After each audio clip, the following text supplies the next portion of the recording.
Welcome back to Lifers. Here is the cream violet, our next violet species. This plant can be found in the eastern United States, away from coastal areas. They can be found in mesic forests. There are hundreds of species of violets,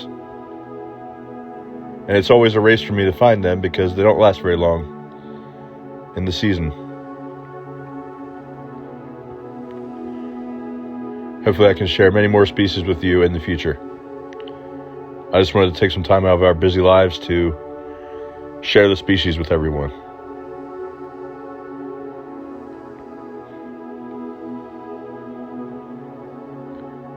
I just love life's biodiversity. See you next time.